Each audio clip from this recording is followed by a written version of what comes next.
In today's video, I'm going to teach you how to uninstall League of Legends.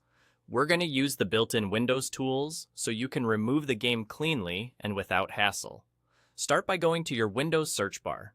You'll find it on the taskbar, usually at the bottom of your screen. Click into the search bar and type the word uninstall. Among the results, you should see an option called Add or Remove Programs. Go ahead and click that.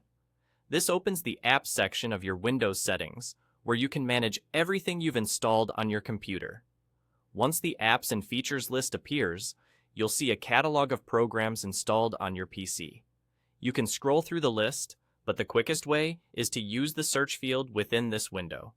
Type League of Legends to filter the results. When you see League of Legends in the list, click it to expand the options.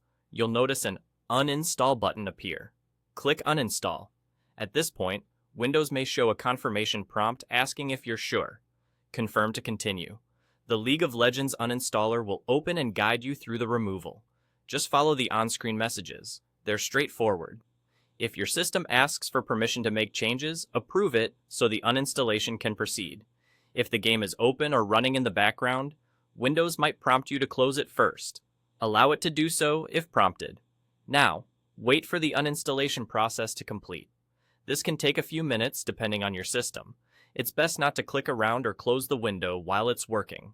You'll know it's done when the uninstaller closes and League of Legends no longer appears in the apps list.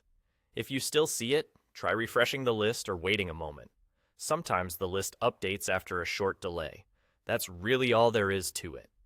Using Add or Remove Programs ensures the game is removed through the proper Windows process, which helps avoid leftover components and prevents errors. Keep in mind, uninstalling the game removes it from your computer, but does not affect your game account or any progress stored online. If at any point you see a prompt to restart your PC, that's normal for some systems. Just follow the prompt when you're ready. Thanks for watching. If you found this helpful and want more clear, step-by-step guides like this, feel free to check out the rest of the channel.